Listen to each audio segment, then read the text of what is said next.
Agora, durante esse momento onde tinha muita gente morrendo, tinham questões importantíssimas a se discutirem que não foram discutidas. Não foram Por exemplo, tratadas. questão espiritual, questão de alimentação. As pessoas estavam falecendo porque estavam mal alimentadas, porque tinham pouca vitamina D, porque estavam obesas, porque não cuidavam da saúde, porque não cuidavam das pessoas ao seu redor. Então a gente sofreu muito e continua não tratando desses temas. E outra coisa é que se você for um ser autovitimado, você está ferrado.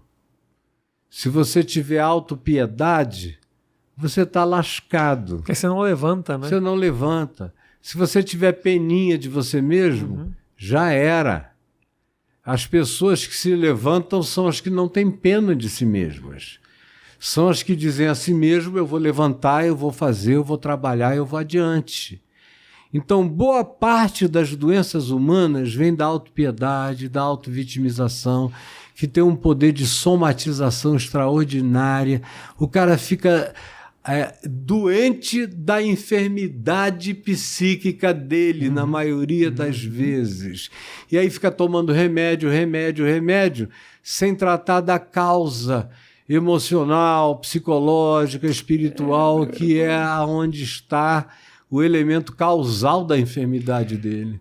Mas é tão difícil, Caio, você olhar para uma pessoa e dizer: a tua enfermidade é culpa tua. É duro dizer isso para alguém.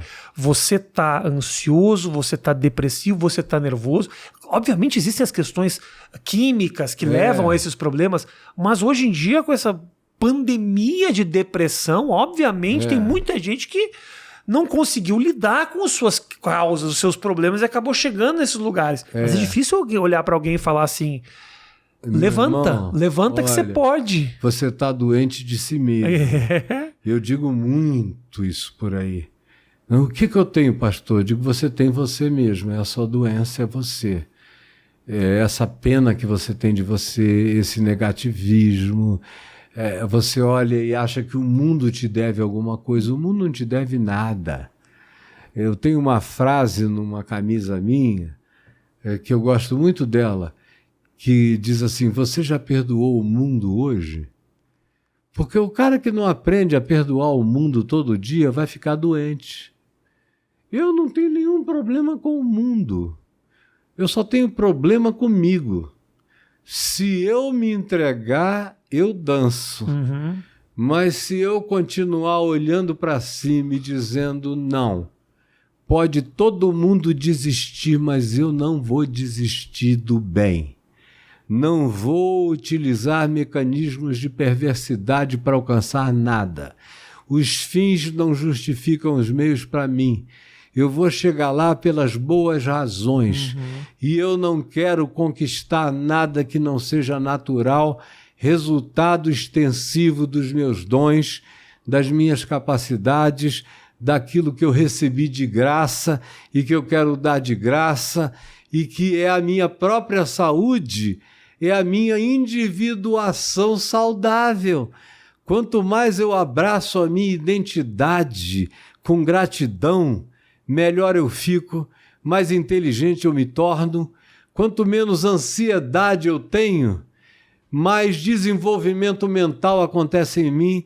O pessoal fica ansiedade porque acha que tem que alcançar, com ansiedade porque acha que tem que alcançar coisas. Vai fazer uma prova, fica ansioso. A ansiedade impede a tua memória, atrapalha a tua capacidade de memorização, de lembrar. Você vai fazer um show, você fica tenso? É um horror. Não. Se você relaxa e chega lá e diz, eu só vim me divertir, cara, você explode, você bomba. Concordo. E mais do que isso, tem gente que acha que a ansiedade e o sofrimento, eles são importantes para a conquista. E as conquistas podem acontecer sem esse sofrimento todo. Na maioria das vezes, sem. O Einstein, que é uma referência extraordinária, né, de genialidade, ele dizia que às vezes ele ficava dias e meses, porque ele não era muito um cara de laboratório, o laboratório era a cabeça dele. Quando ele trabalhou naquele centro de patentes, lá na Suíça, que tinha muito pouco trabalho para fazer e tinha muita tese interessante de gente inventando coisas, e ele ia lendo uma coisa, outra, isso aqui é legal, isso aqui é legal, isso aqui é legal. Aí ele olhava, ele tinha uma ideia. Aí ele dizia, eu vou andar nessa direção. Aí ele se esforçava,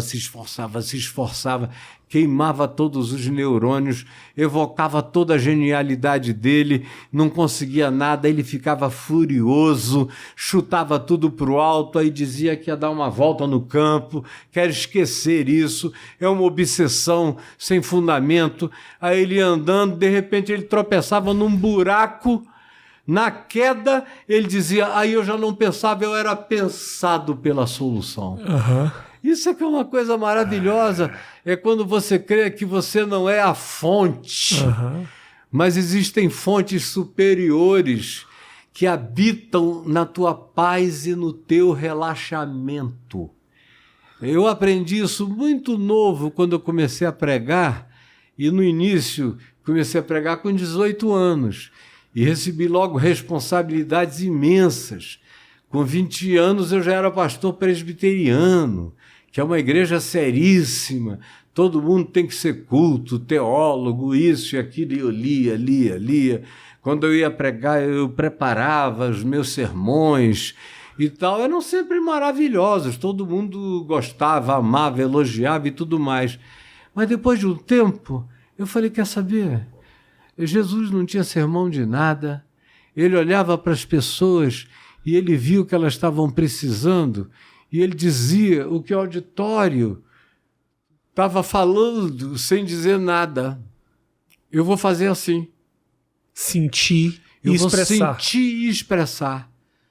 Aí eu passei a fazer assim, como eu faço assim até hoje.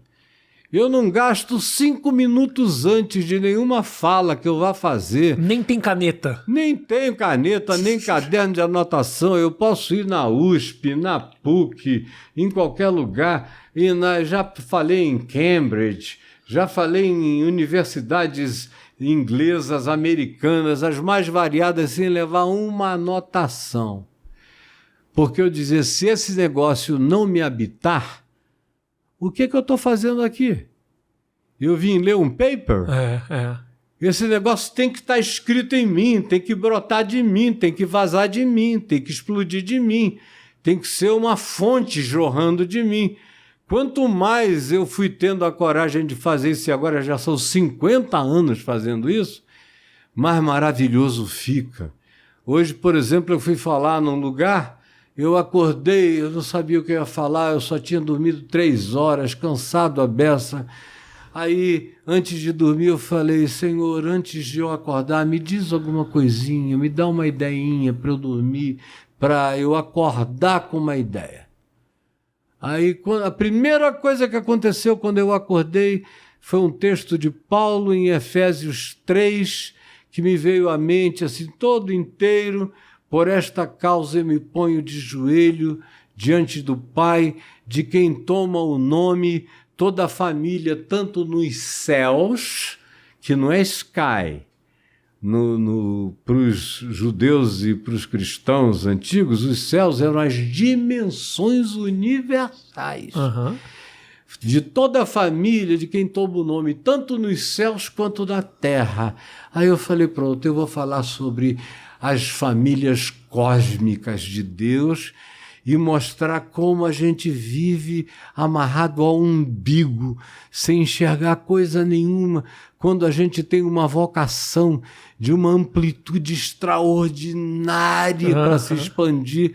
Aí eu cheguei lá só com isso e falei, quase 2 horas sem parar. É isso. E aquilo brotando. Ótimo. Se eu quisesse, teria falado mais o dia inteiro.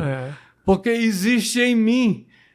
E agora, se isso só é liberado na paz, na ansiedade, isso trava. É a paz que te permite voar, né? No teu potencial. Quanto mais você voa, mais você tem o pé no chão e mais você é pertinente no seu tempo e na sua hora e no seu momento.